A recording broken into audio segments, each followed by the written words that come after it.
Hello friends, मेरा नाम पंकज जैन है और मेरे चैनल का नाम बड़ी इन्फोटेक। मेरे चैनल को सब्सक्राइब कर दीजिए और बगल में दिए हुए बेल आइकन को क्लिक करना ना भूलें ताकि मेरे आने वाले वीडियो सबसे पहले आप तक पहुंच सके। आज मैं आपको सिखाने जा रहा हूँ एसईओ का पार्ट 2। देखिए कि कल मैंने आपको सिखाया था कि किस तरीके से मेटा टैग, किस तरीके से बैकलिंक बनाते हैं, किस तरीके से स्कीमा डेटा बनाते हैं, किस तरीके से हम लोग एनालिटिक पे काम करते हैं, गूगल वेब मास्टर पे करते हैं, बिंग वेब मास्टर पे करते हैं। इसी तरीके से और भी सारी चीज़ें किस तरीके से हम कौन कौन सी अपने डायरेक्टली सबमिशन कर सकते हैं, किस किस से हम लिंक एक्सचेंज कर सकते हैं। तो आज दूसरे पार्ट में मैं आपको सिखाने जा रहा हूँ कि आप कुछ ऐसी मिस्टेक्स हैं जो आपको एसईओ में कभी भी नहीं करनी अपनी वेबसाइट से रिलेटेड। अब सपोज कीजिए अगर आपने वो गलतियां कर दी तो आपकी वेबसाइट रैंकिंग में होने में ज़्यादा समय लेगी। अगर आप वो चीज़ को इग्नोर नहीं करेंगे तो आपकी वेबसाइट हमेशा रैंकिंग में जल्द से जल्द गूगल उसे पढ़ेगा और वो उसको प्रायोरिटी देगा और वो जल्द से जल्द उसे रैंकिंग में लाएगा। तो देखिए वो क्या एरर्स है जो आपको दूर करनी है। ये मैं तो सबसे पहली एरर्स होती है, देखिए डोमेन नेम। देखिए कि कई लोग होते हैं कि डोमेन नेम कभी इतना बड़ा रख देते हैं कि आदमी याद ही नहीं कर पाता, कभी ऐसा कर देते हैं नंबर दे देते हैं, तो उससे भी आदमी को प्रॉब्लम होती है कि यूजर्स को फाउंड नहीं हो पाता, क्योंकि जब यूजर्स को फाउंड नहीं होगी तो यूजर सर्च करने में गलती जरूर करेगा।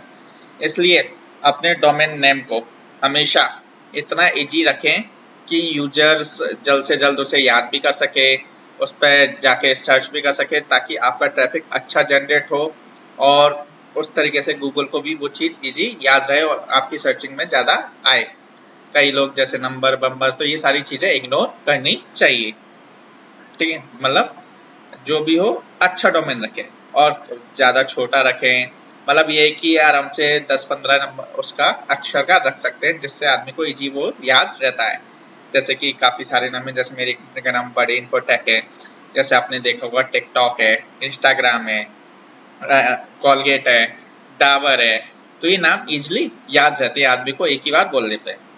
अब देखिए दूसरी क्या है, दूसरी जो एरर आदमी करता है सबसे पहले कि वो अपनी साइट को एसएसएल सर्टिफिकेट नहीं लगवाता। यानी कि एसएसएल सर्टिफिकेट क्या होता है, देखिए पहले जब हम लोग काम करते थे तो पहले एचटीटीपी पे काम करते थे, यानी कि hyper text transfer protocol. Clear.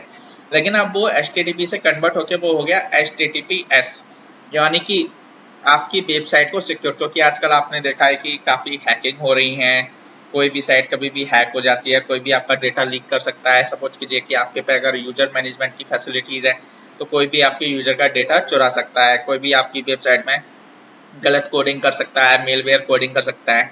तो इन सब से चीज़ों से बचाने के लिए हमें अपनी वेबसाइट में एसएसएल सर्टिफिकेट लगवाना चाहिए, जिससे ये होता है कि गूगल इन्हीं जो सिक्योर साइट होती है इनको प्रायोरिटी सबसे पहले देता है। यानी कि जो साइट HTTPS होंगी खुलेंगी वो साइट सबसे पहले ऊपर रैंक में आएंगी और जो HTTP है उसके बाद आती। तो इसलिए आप ये गलती ना कीजिए, जितनी जल्दी हो अपनी वेबसाइट में HTTPS यानी कि SSL सर्टिफिकेट लगवा लीजिए। बहुत ही सस्ता आता है, 600 रुपये का, 1000 रुपये का, मतलब 600 से 3000 रुपये के बीच का बढ़िया से बढ़िया मिल जाता है। तो आप SSL सर्टिफिकेट लगवा सकते हैं, इसको इग्नोर ना कीजिए। तीसरी जो सबसे बढ़िया है हमारी वो है एरर 404। यानी कि अब एरर 404 क्या होती है, क्या होता है कि कई क्लाइंट्स होते हैं, कई लोगों की वेबसाइट होती है कि सपोज कीजिए कि किसी ने गूगल पे कीवर्ड मारा MBA college in India. Suppose कीजिए वो सर्च करने के बाद आपकी वेबसाइट का पेज आया सामने, मतलब दिखाना स्टार्ट हो गई 10 लिस्टिंग। उसमें अब आपने क्लिक किया, जैसे आपने क्लिक किया तो देखा, क्या देखा कि अरे भाई वेबसाइट के अंदर तो कुछ है नहीं, इस पेज पर कुछ है नहीं, यानी कि पेज एरर दिखा रहा है। क्लियर। जैसे ही पेज एरर दिखाया तुरंत यूजर का माइंड डिस्ट्रैक्ट हो गया। उसने कहा यार इस वेबसाइट पे तो बेकार है, सारी एरर है, इस पर तो कोई पेज ही नहीं ओपन होता, इसमें कोई मैटर ही नहीं पड़ा, और एरर 404 दिखा दिया। ठीक है ना। तो आपको ये गलती नहीं करनी है। तो आपको क्या करना है कि एरर 404 नाम से एक पेज बना के हमेशा रखना है, ताकि कोई भी अगर सपोज कीजिए सर्च करता है और उसके सामने वो पेज खोलता है क्लिक करके, तो उसे कम से कम उस पेज पे कुछ ना कुछ दिखाई देना चाहिए उस लिंक पे। क्लियर। अगर उसे दिखाई नहीं देगा और वो सिर्फ एरर दिखा देगा कि इस साइट पे कुछ नहीं है, तो आदमी डिप्रेशन में मतलब डिस्ट्रैक्ट हो जाता है। और अगर उसे दिखाई देगा कि एरर 404 यानी कि अभी वेबसाइट पेज अंडर कंस्ट्रक्शन या कुछ भी ऐसा हो या इस पर वर्क हो रहा है, तो आदमी को वो होता है कि हाँ भाई इस पर काम चल रहा है। तो हमेशा अपनी वेबसाइट में एरर 404 के नाम से एक पेज बनाना चाहिए। और ज़्यादा से ज़्यादा आप इग्नोर इस चीज़ को कीजिए कि जो भी आपका लिंक टूटा हुआ है, जैसे कि जिस पर लिंक है आपकी वेबसाइट पे लेकिन उस पर कोई मैटर नहीं पड़ा, सिर्फ एरर दिखाता है, तो उस पेज को आप भरने की कोशिश कीजिए। क्योंकि क्या होता है कि सपोज कीजिए कि आपने कभी पास्ट में आपने कोई पेज बनाया जो रैंकिंग में इतना पॉपुलर हो गया, इतना पॉपुलर हो गया, इतना पॉपुलर हो गया कि उसी पर ट्रैफिक ज़्यादा आता था। लेकिन क्या हुआ कि आपने कभी अपनी साइट को रीडिज़ाइन कराया, रीडिज़ाइन कराते समय वो पेज को आपने हटा दिया। जब आपने हटा दिया तो यानी कि जो पेज गूगल की रैंकिंग में सबसे ज़्यादा चल रहा था, वही पेज आपको फिर भी डिस्प्ले हो रहा है, इतना पॉपुलर था वो। अब जब उस पर कोई क्लिक करता है, जब आपने नई वेबसाइट से उसे हटा दिया, तो उसमें क्या दिखाई देगा? कुछ नहीं। यानी कि गूगल में रैंक भी हो रहा है और आपकी उसमें वेबसाइट पे उस पेज पे कुछ भी नहीं पड़ा। तो इसी एरर को दूर करने के लिए उस जो पुराने लिंक होते हैं जो ब्रेक हो जाते हैं, यानी कि जो हटे आप हटा देते हो, तो उन्हें कभी नहीं हटाना चाहिए। क्योंकि क्या है, पुराने लिंक अपने आप पावर बैकअप में होते हैं और ज़्यादा रैंकिंग में होते हैं, तो उन कीवर्ड को कुछ ना कुछ उस पर डालकर रखना चाहिए। चाहे आप एरर 404 का पेज बना दें या फिर आप अपनी सर्विस से रिलेटेड या होम पेज ही या उस पर कुछ भी डालकर रख दें, ताकि यूजर जब भी जाए तो आपको उस पे पेज पर आपकी वेबसाइट से रिलेटेड, आपके प्रोडक्ट से रिलेटेड, आपकी कंपनी से रिलेटेड उसे कुछ ना कुछ दिखाई देता रहे। अब अगली एरर क्या है? Duplicate content. देखिए ये सबसे मेन इंपॉर्टेंट एरर होती है यानी कि डुप्लीकेट कंटेंट। कई लोग क्या होते हैं कि फॉर एग्जांपल सपोज कीजिए कि एक ही कंपनी की 4 साइट है, एक ही कंपनी की 4 डोमेन ले लिए एक ही कंपनी ने।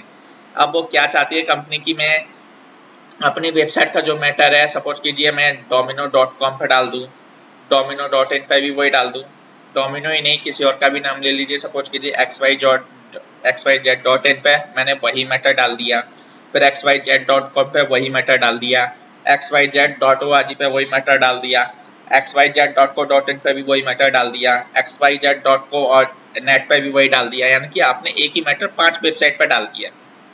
क्लियर? तो उसमें क्या होता है कि जब 5 वेबसाइट पे आपने मैटर डाला, 5 वेबसाइट में आपको पता है सेम एसईओ होगा, क्योंकि मैटर तो आपने वही कॉपी किया है। तो उस समय क्या होता है, जब गूगल चेक करता है तो वो पांचों वेबसाइट आपस में टकराती हैं। जब वो पांचों वेबसाइट आपस में टकराती हैं तो उनका जो मैटर क्या होता है, सब डुप्लीकेट हो जाता है। डुप्लीकेट की वजह से क्या होता है कि आपकी रैंकिंग गिरना स्टार्ट हो जाती है। तो ऐसा कभी भी ना करें कि आपकी वेबसाइट डुप्लीकेट मैटर मिले और वो गिरना स्टार्ट, क्योंकि क्या है, जब टाइटल, कीवर्ड और ये डिस्क्रिप्शन डाली जाती है तो सब मैच होता है। तो ये चीज़ हमें इग्नोर करना होता है।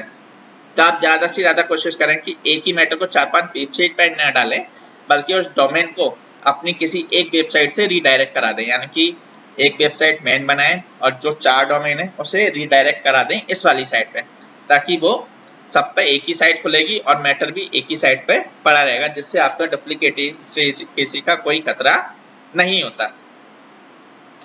नेक्स्ट है good UI UX and user friendly. देखिए वेबसाइट का आपका जो UI, user interface, user extension जो भी है, और यूजर फ्रेंडली, यानी कि यूजर इंटरफेस आपका इतना बढ़िया होना चाहिए कि सामने वाले को लगे कि आह क्या साइट है, उसके दिल को तसल्ली मिलनी चाहिए कि भाई कितनी बढ़िया बनाई है, यूजर फ्रेंडली है, मोबाइल पर भी खुल रही है, टैबलेट पर भी खुल रही है, लैपटॉप पर भी सही खुल रही है, डेस्कटॉप पर भी खुल रही है, इतनी यूजर फ्रेंडली है कि इजी लोड हो रही है, जल्दी से खुल जाती है, और जो भी चीज़ है सारे सिस्टमेटिक है, कोई चीज़ इधर नहीं भाग रही, कोई इधर से नहीं भाग रही, कोई ऊपर नहीं भाग रही, कोई यहाँ नहीं भाग रही, कोई लेफ्ट में नहीं आ रही। तो ये सारी चीज़ों का हमें ख्याल रखना होता है। जितनी आपकी वेबसाइट अच्छी होगी, गुड लुकिंग होगी, उतना ही कस्टमर आप पर जल्दी अट्रैक्ट होगा, क्योंकि उससे लगता है कि प्रोफेशनल साइट्स है, प्रोफेशनल कंपनी है। और आप छोटी मोटी कोई साइट वैसी बना दें, स्टैटिक जो भी है, तो उससे यूजर जल्दी से इंटरेक्ट नहीं होता। तो इसलिए आप जहाँ तक ध्यान रखें कि अपनी साइट का यूजर इंटरफेस जो भी है आपको अच्छे से अच्छा बनाना है और उसे यूजर फ्रेंडली बनाना है। तो इस एरर को भी आपको इग्नोर नहीं करना चाहिए। नेक्स्ट है नॉट यूज हैवी इमेजेस। देखिए अब बारी आती है कि इमेजेस की। देखिए सबसे ज्यादा जो वेबसाइट में कंटेंट जो होता है, आपका कंटेंट का साइज नहीं होता हैवी, क्योंकि वो ज़्यादा से ज़्यादा 2 KB, 10 KB, 20 KB।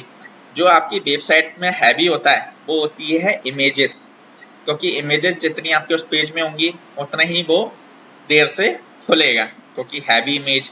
तो आप ज़्यादा से ज़्यादा इग्नोर करें कि हैवी इमेज का जो साइज है वो ज़्यादा हैवी ना हो, क्योंकि क्या है कि JPG या जेफ आप ये रख सकते हैं, क्योंकि ये ज़्यादा आपका साइज नहीं बढ़ाती हैं। और PNG जो भी फॉर्मेट है वो हमेशा PNG और SVG ये हमेशा आपका साइज को बढ़ाती हैं।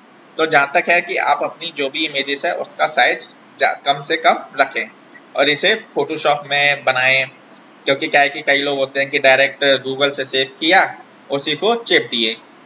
ऐसा नहीं करना चाहिए।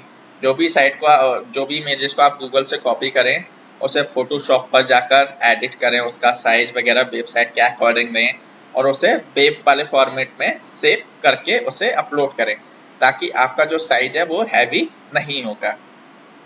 नेक्स्ट है प्राइवेसी पॉलिसी पेज। देखिए अब ये मैं क्यों बता रहा हूँ प्राइवेसी पॉलिसी पेज, ये SEO का पार्ट तो नहीं होता, लेकिन प्राइवेसी पॉलिसी पेज आपको पता है क्यों बनाना चाहिए?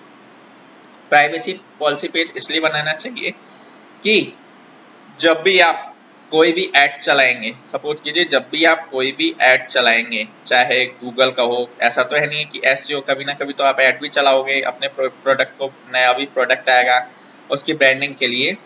तो उसके लिए क्या चाहिए होता है कि जब गूगल होता है, चाहे फेसबुक हो, चाहे कोई भी हो, वो आपका प्राइवेसी पॉलिसीज का पेज हमेशा चेक करता है। यानी कि जब तक आपकी वेबसाइट पे प्राइवेसी पॉलिसीज का पेज नहीं होगा तब तक गूगल और फेसबुक आपके वेबसाइट के जो भी ऐड आप लगाओगे, जो भी आप अपने प्रोडक्ट के ऐड चलाओगे, उन्हें रन नहीं करेगा।